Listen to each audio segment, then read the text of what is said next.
ప్రభుత్వం అయినా కంపెనీ అయినా ఏదైనా అంశంపై వివరణ ఇస్తే క్లారిటీ రావాలి. కానీ ఉర్సా క్లస్టర్స్ వ్యవహారంలో కంపెనీ ప్రతినిధుల వివరణ మొత్తం వ్యవహారాన్ని మరింత కాంప్లికేట్ చేసిందనే చెప్పాలి. వైజాగ్లో వేల కోట్ల రూపాయలు విలువ చేసే 60 ఎకరాల భూమిని ఈ సంస్థకు కేటాయించడంపై గత కొన్ని రోజులుగా పెద్ద ఎత్తున దుమారం రేగుతున్న విషయం తెలిసిందే. దీనిపై ఇటీవలే కంపెనీ తన లెటరైడ్పై అంటే ఉర్సా క్లౌడ్ లెటరైడ్పై ఒక వివరణ ఇచ్చింది. ఇందులోని అంశాలు మరింత షాకింగ్గా ఉన్నాయని చెప్పాలి.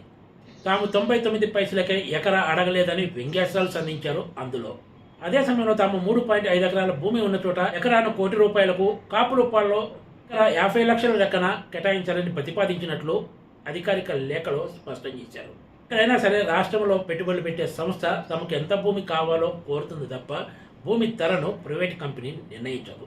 ఇక్కడ మరో విచిత్రం ఏమిటంటే ఉర్సా క్లస్టర్స్ ఏ రేట్ అయితే ప్రతిపాదించిందో అదే ధరను ₹1 అటు ఇటు కూడా మార్చకుండా ఆంధ్రప్రదేశ్ కేబినెట్ ఆమోదించడం మరింత దారుణమని చెప్పాలి. అంటే ప్రభుత్వము పరిశ్రమలకు ఎక్కడ ఏ ధరకు భూములు ఇవ్వాలనే విషయాన్ని ప్రైవేట్ కంపెనీలు నిర్ణయిస్తాయా అన్న చర్చ సాగుతోంది.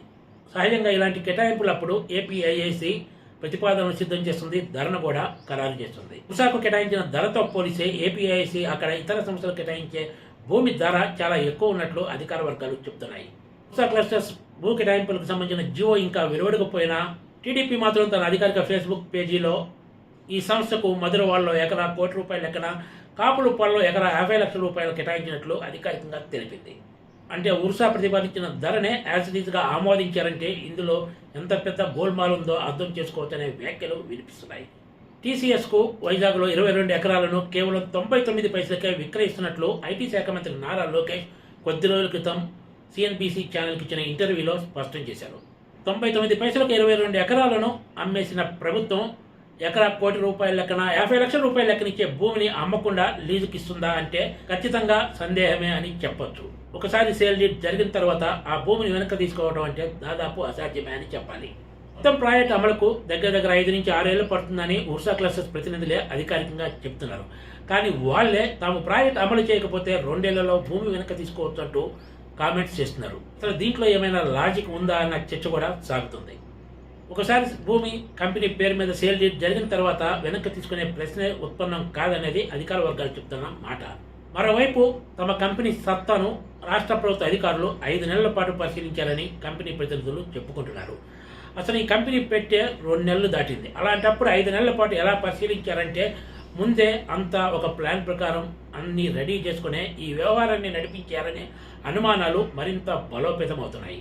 తమ వేరే దేశాల్లో ఇతర రాష్ట్రాల్లో పెట్టుబడి పెట్టాలనే ఆలోచనలో ఉన్నప్పుడు ఏపీ ప్రభుత్వ ప్రతినిధులు తమను సంప్రదించారంటూ ఉర్సా క్లస్టర్స్ ప్రతినిధులు చెప్పుకోవడం విచిత్రంగా ఉంది. ఈ వివాదంపై వివరణ ఇవ్వడానికి కొత్తగా తెర మీదకు వచ్చిన జై తాళ్ళూరి ఇదే విషయాన్ని ప్రస్తావించడం ఇప్పుడు హాట్ టాపిక్గా మారింది. అసలు ఇంకా పెట్టని కంపెనీ వెనక ఆంధ్రప్రదేశ్ ప్రభుత్వం ఏమి ఉందని వెంటపడి ఏపీ వైపు రప్పించిందనేది పలు అనుమానాలు రేకెత్తిస్తోంది.